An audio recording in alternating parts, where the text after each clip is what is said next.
ಇಂಥ ಸಂಪತ್ತನ್ನು ಗಳಿಸಬೇಕಲ್ಲ, ಅದು ಬಹಳ ಮಹತ್ವದ್ದು. ಸಂಪಾದನೆ ಮಾಡಬೇಕು ಈ ಜಗತ್ತಿನಲ್ಲಿ. ದೇವರು ಎಲ್ಲ ಹೇಳ್ತಾನೆ, ನಾನು ಅನ್ನ ಮಾಡೇನಿ. ಪಕ್ಷಿಗಳಿಗೆ ಹೇಳ್ತಾನೆ, ನಾನು ಬೇಕಾದಷ್ಟು ನಿಮಗೆ ಅನ್ನ ತಯಾರ ಮಾಡೇನಿ, ಆದರೆ ನಿಮ್ಮ ಗೂಡಿನಾಗಿಡೋದಿಲ್ಲ. ಗಿಡದಾಗಿಡುತ್ತೇನೆ, ನೀವು ಗಿಡದ ತಕ್ಕ ಹಾರಿ ಅದನ್ನು ತಗೊಂಡು ಬಂದು ನಿಮ್ಮ ಗೂಡಿನಾಗ ತಿನ್ನಬೇಕು. ಅದು ನಿಯಮ. ಅದು ನಿಮ್ಮಲ್ಲಿ ಆ ಆಹಾರದ ಬಗ್ಗೆ ಒಂದು ಬಗೆಯ ಒಲವ ನಿರ್ಮಾಣ ಮಾಡ್ತದೆ, ಆಹಾರದ ರುಚಿಯನ್ನು ಹೆಚ್ಚಿಸ್ತದೆ, ಆಹಾರದ ಬೆಲೆಯನ್ನು ಹೆಚ್ಚಿಸ್ತದೆ. ಅದಕ್ಕೆ ನಿಮ್ಮ ಗೂಡದಾಗ ನಾ ಇಟ್ಟಿಲ್ಲ. ಹಾಗೆ ಮನುಷ್ಯನಿಗೂ ಹೇಳ್ದ, ಮನುಷ್ಯನೇ, ನಿನಗೆ ಬೇಕಾದ ಅಪರೂಪದ ಸಂಪತ್ತನ್ನು ನಿನ್ನ ಹತ್ತಿರ ಇಟ್ಟಿಲ್ಲ, ಅದನ್ನು ನೆಲದಾಗಿಟ್ಟೇನಿ.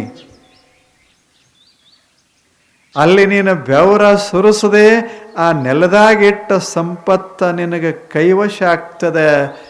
ಆ ಬೆವರದಲ್ಲ, ಅದೇ ನನಗೆ ಕೊಡುವ ಕಾಣಿಕೆ. ಸುರುಸು ಬೆವರ ಪಡೆ ಸಂಪದ. ಆ ಸಂಪತ್ತೇ ನಿಜವಾದ ಸಂಪತ್ತ. ಯಾವ ವಸ್ತುವಿಗೆ ನಿನ್ನ ಬೆವರ ಹತ್ತಿಲ್ಲ ಅದು ನಿನ್ನ ಸಂಪತ್ತು ಅಲ್ಲ. ಯಾವ ವಸ್ತುವಿಗಾಗಿ ನೀನು ಕಷ್ಟಪಡೋದಿಲ್ಲ ಅದು ನಿನ್ನ ಸಂಪತ್ತು ಅಲ್ಲ. ಅದು ನಿನಗೆ ಸುಖ ಅಥವಾ ರುಚಿ ಕೊಡೋದು ಅಲ್ಲ, ಕೊಡೋದಲ್ಲ. ಒಬ್ಬ ರಾಜನಿದ್ದ. ಆ ಮಹಾರಾಜನ ಹತ್ತಿರ ಒಬ್ಬ ಸಂತ ಬಂದ. ಸಂತ ಬಂದಾಗ ಮಹಾರಾಜ, ಬಹಳ ದೊಡ್ಡ ಜ್ಞಾನಿಗಳು, ಸಂತರು, ದೊಡ್ಡವರು ನನ್ನ ಮನೆಗೆ ಬಂದಾರಂದಾಗ ಅವ್ರಿಗೆ ಆತಿಥ್ಯ ಮಾಡಬೇಕು ಅಂತ ಎಲ್ಲ ಆತಿಥ್ಯ ಮಾಡಿ ಕೊನೆಗೆ ಒಂದು ತಟ್ಟಿಯೊಳಗೆ ಕಾಣಿಕೆಯನ್ನಿಟ್ಟು ಹೀಗೆ ಕೊಟ್ಟ. ಆವಾಗ ಸಂತ ಹೇಳ್ದ, ಅದನ್ನು ಕಾಣಿಕೆಯ ತಟ್ಟೆ ಹಿಂಗೆ ಹಿಡಿದದ್ದ ಮಹಾರಾಜ. ಅದರಲ್ಲಿ ಎಲ್ಲ ಇತ್ತು, ರತ್ನ ಮುತ್ತು ಎಲ್ಲ ಇತ್ತು.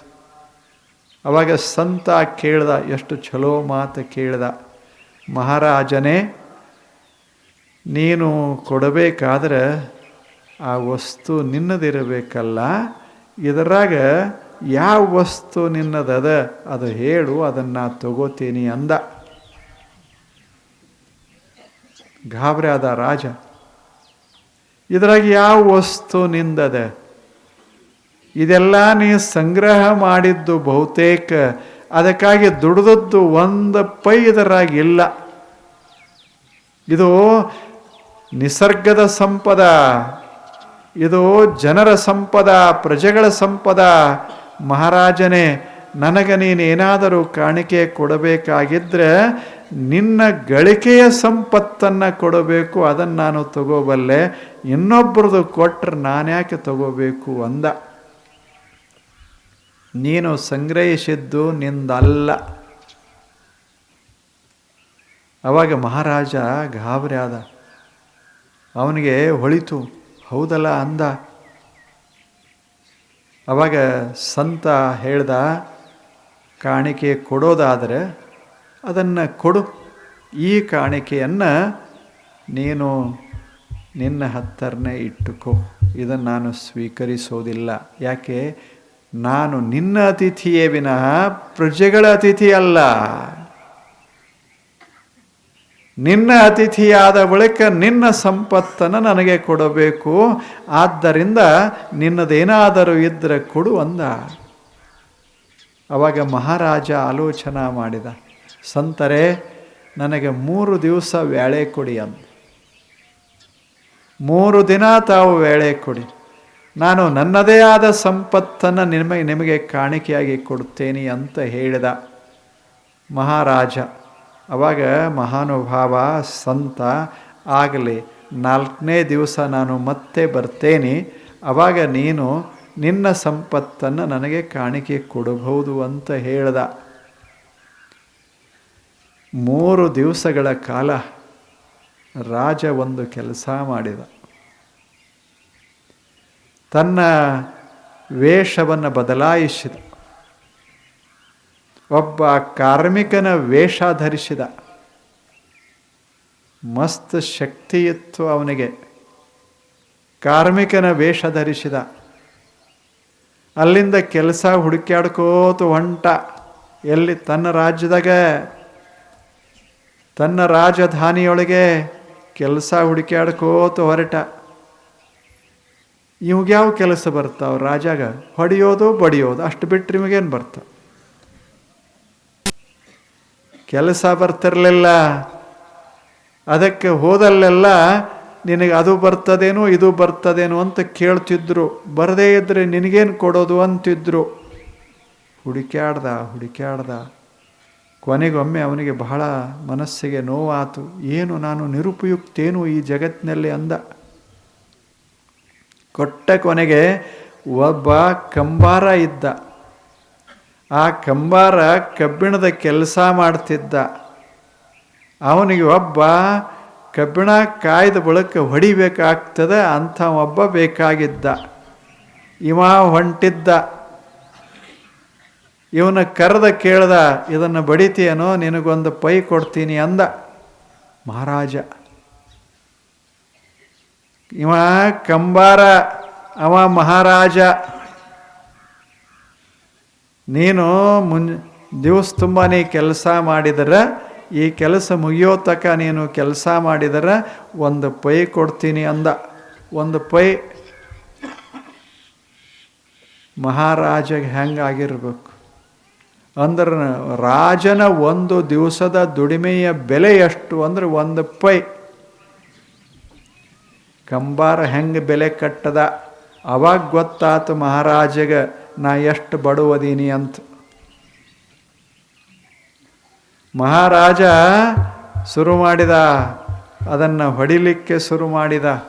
ಬೆಳಿಗ್ಗೆ 9 ಗಂಟೆಗೆ, ಮುಂಜಾನೆ 6ಕ್ಕೆ ಹುಡುಕ್ಯಾಡ್ಕೋತ ಹೊಂಟಾವ. 9ಕ್ಕೆ ಸಿಕ್ಕಿತ್ತು ಕೆಲಸ. 9ಕ್ಕೆ ಶುರು ಮಾಡ್ದ. ಕಂಬಾರ ಅವ ಮೊದಲೇ ಕಾಸುದದ, ಅದನ್ನು ಇಡೋದದ, ಹೊಡಿ ಅನ್ನೋದದ. ಶಕ್ತಿಮಂತ ಇವ ರಾಜ. ಇವನಿಗೇನು ಬರ್ತದ? ಅವನಿಗೆ ಗೊತ್ತಿತ್ತು ಇವ ಹುಂಬದಾನ, ಇವಾಗ ಹೊಡ್ಯಾಕೆ ಕಷ್ಟ ಬರ್ತದಂತ ಗೊತ್ತಾಗಿತ್ತು. ಹೊಡೆದ. ಸಾಯಂಕಾಲ 6 ಗಂಟೆ ಆಯಿತು. ಬೆವರ ಸುರಿತಿತ್ತು, ಹಸು ಭಾರಿ ಆಗಿತ್ತು. ಆದರೆ ಒಂದು ಪೈ, 6 ಗಂಟೆಗೆ ಒಂದು ಪೈ ಕೊಟ್ಟ. ಆ ಪೈ ತಗೊಂಡು ಮಹಾರಾಜ ತನ್ನ ಅರಮನೆಗೆ ಬಂದ. ಏನು ಮಲಗದ, ಏಳಲೇ ಇಲ್ಲ ಬೆಳಿಗ್ಗೆ. 1 ಪೈ ಏನು ಬಂದು ಊಟ ಮಾಡ್ದ. 6 ತಾಸು, ಮುಂಜಾನೆ 9ರಿಂದ ಸಾಯಂಕಾಲ 9 ತಾಸು ಏನು ಮೈ ದುಡಿಸಿದ್ದ, ಕಂಬಾರ ದುಡಿಸಿದ್ದ. ಬೆವರು ಸುರಿದು ಹೋಗಿತ್ತು. ಏನು ಹಸುವಾಗಿತ್ತು. ಬಂದವನೇ ಹಿಂಗೆ ಉಂಡ, ಏನು ತಿಂದೆ ಅನ್ನೋದೇ ಗೊತ್ತಿರಲಿಲ್ಲ. ಮಸ್ತಾಗಿ ಇನ್ನೂ ಊಟ ಮುಗಿದಿರಲಿಲ್ಲ. ಹಾಸಿಗೆ ನೆನಪಾತು, ರಾಜ್ಯ ನೆನಪಾಗಲಿಲ್ಲ, ಭಾಂಡಾರ ನೆನಪಾಗಲಿಲ್ಲ, ಮುತ್ತು ರತ್ನಗಳ ನೆನಪಾಗಲಿಲ್ಲ. ಏನು ಮಲಗಿದ್ದ. ಮುಂಜಾನೆ 6ಕ್ಕೆ ಎದ್ದ. ಅವಾಗ ಅಂದ, ಏನು ನಿದ್ರೆ, ಏನು ಊಟ, ನನಗಿದು ಗೊತ್ತೇ ಇರಲಿಲ್ಲಲ್ಲ ಅಂದ. ಇಂಥ ಊಟ, ಇಂಥ ನಿದ್ರೆ 1 ದಿವಸ ಹಿಂಗಾಗಿರಲಿ. ದಿನಾಲೂ ಮಲಗಬೇಕಾದ್ರೆ ಯಾರೇ ಕುಣಿಬೇಕು, ಯಾರೇ ಹಾಡಬೇಕು, ಕುಡಿಯಾಕಿರಬೇಕು. ಇಷ್ಟೆಲ್ಲ ಮಾಡಿದರೂ ಸಹಿತ ನಿದ್ದೆ ಯಾವಾಗೋ ಬರ್ತಿತ್ತು ಎಂದು ಗೊತ್ತಾಗಲಿಲ್ಲ. ಎದ್ದ. ಇನ್ನು ಸಂತನಿ ಕೊಡಬೇಕಲ್ಲ. 1 ನಾಣ್ಯ ಸಿಕ್ಕಿತ್ತು, 1 ಪೈಯ. ಅದನ್ನು ಹಿಂಗೆ ಇಟ್ಟಿದ್ದ. ಯಾಕೆ? ತಾನು ದುಡಿದು ಗಳಿಸಿದ್ದ.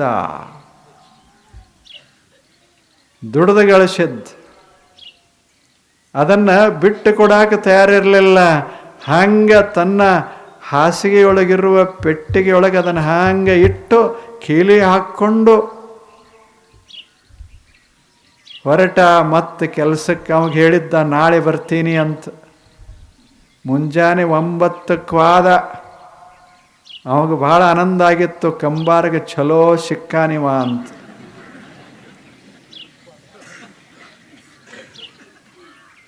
ಒಂಬತ್ತರಿಂದ 6 ತಕ ಊಟಿಲ್ಲ ನೀರಿಲ್ಲ. ಮೊದಲೇ ಕಂಬಾರವ ಹೊಡಿ ಅಂತಿದ್ದು.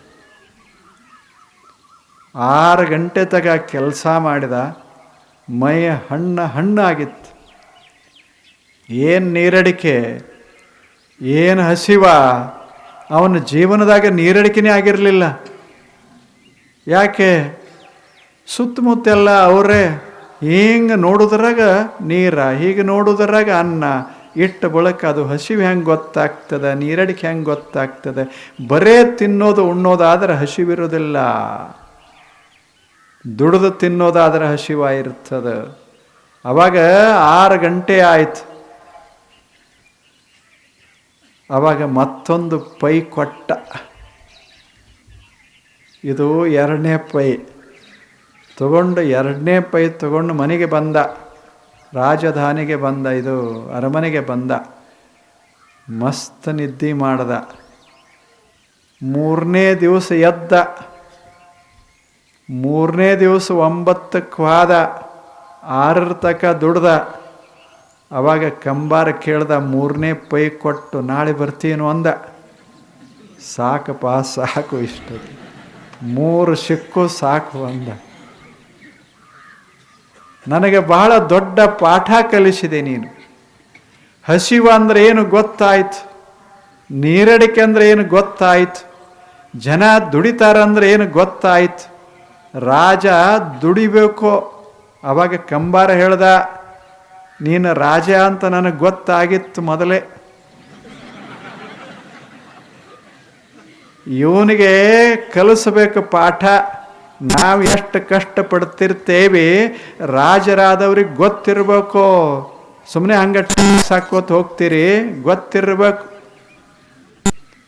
ಅದಕ್ಕೆ ಮಹಾರಾಜನೇ ತಪ್ಪಾಯಿತು, ಕ್ಷಮಾ ಮಾಡು ಅಂದ. ಆದರೆ ನಿನಗೊಂದು ಪಾಠ ಕಲಿಸೇನಿ ಮಹಾರಾಜನೇ. ಜೀವನ ಅಂದ್ರೆ ಏನು ಗೊತ್ತಿರಲಿ.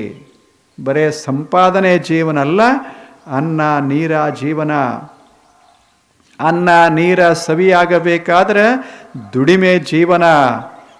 ಆ ದುಡಿಮೆಯಿಂದ ಬಂದ 3 ಪೈ ಗಳಿಸಿದೆಯಲ್ಲ, ಇದ ನಿನ್ನ ಸಂಪದ.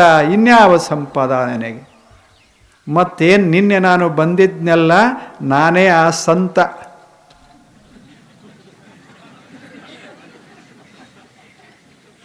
ನಿನಗೆ ಯಾರೂ ಕೆಲಸ ಕೊಡೋದಿಲ್ಲ ಅಂತ ತಿಳ್ಕೊಂಡು ನಾನು ಇದನ್ನು ಮಾಡಿದೆ. ನಿನಗೇನೂ ಬರುವುದಿಲ್ಲ ಅಂತ ನನಗೆ ಗೊತ್ತಿತ್ತು. ಅದಕ್ಕೆ ಇದು ಒಂದೇ ಕೆಲಸ ಬರೋದು ನಿನಗೆ, ಹೊಡೆಯೋದು ನಿಲ್ಲೋದು ಅಷ್ಟೇ.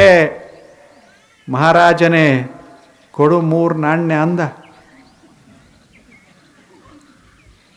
ಮಹಾರಾಜ ಅಂದ, ಅರಮನೆಗೆ ಕರ್ಕೊಂಡು ಹೋದ.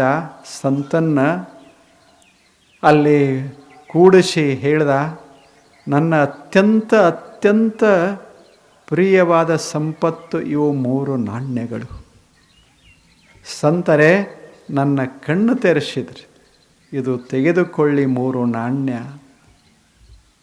ಅವಾಗ ಮಹಾರಾಜ ಆ ಸಂತ ಹೇಳ್ದ, ನೋಡು ಈ 3 ನಾಣ್ಯದವಲ್ಲ, ಒಂದು ಕಡೆ ಇದು ನೀನೇನು ತಟ್ಟೆಯೊಳಗೆ ಇಟ್ಟಿದೆಯಲ್ಲ, ಇಷ್ಟೆಲ್ಲ ಸಂಪತ್ತು ಒಂದು ಕಡೆ, ನಿನಗೆ ಯಾವುದು ಪ್ರಿಯ ಹೇಳು ಅಂದ. ಯಾವುದು ಪ್ರಿಯ ಇದ್ರೆ? ಅವಾಗ ಮಹಾರಾಜ ಹೇಳ್ದ, ನನ್ನ ಇಡೀ 50 ವರ್ಷದ ಜೀವನದಲ್ಲಿ ಅತ್ಯಂತ ಪ್ರಿಯವಾಗಿ ಕಷ್ಟಪಟ್ಟು ಗಳಿಸಿದಂಥ ಸಂಪತ್ತು 3 ನಾಣ್ಯದಾವಲ್ಲ, ಇದನ್ನು ನಾನು ನಿಮಗೆ ಕೊಡುವಾಗ ಮನಸ್ಸಿಗೆ ಇಷ್ಟು ನೋವಾಗ್ಯದ. ಯಾಕೆ? ಇದು ನನ್ನದು.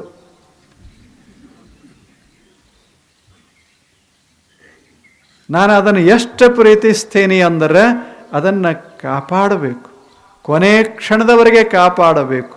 ಅದು ನಿಜವಾದ ನಾನು ಗಳಿಸಿದ ಸಂಪದ. ನನ್ನ ಇಡೀ ಜೀವನದ ಸಂಪತ್ತೇ ₹3. ಆವಾಗ ಆತ ಹೇಳ್ದ, ಸಂತ ಹೇಳ್ದ, ಆ 3 ನಾಣ್ಯಗಳನ್ನು ನಾನು ಒಯ್ಯೋದಿಲ್ಲ, ನಾನು ಮತ್ತೆ ನಿನಗೇ ಕೊಟ್ಟು ಹೋಗ್ತೇನೆ, ಅದನ್ನು ದಿನಾ ನೋಡು, ಅದೇ ನಿನ್ನ ಸಂಪದ, ಇದು ಅಲ್ಲ ಅಂತ ನೆನಪಿರಲಿ, ಅಲ್ಲ ಅಂತ ನೆನಪಿರಲಿ. ಹಿಂಗೆ ರಾಜರಿರಬೇಕು ಅಂತ ಸಂತನ ಮಾತು ನೋಡಬೇಕು. ಇದು ರಾಜ್, ಇವರು ಆಳವರು. ಸಂತ ಹೋಗುವಾಗ ಹೇಳ್ದ, ರಕ್ಷಣಾ ಮಾಡು, ₹3 ನಿನ್ನ ಬೆಲೆ, ನಿನ್ನ ಇಡೀ ಜೀವನದ ಆಸ್ತಿ 3, ಅದನ್ನು ನೀನು ಕಾಪಾಡು.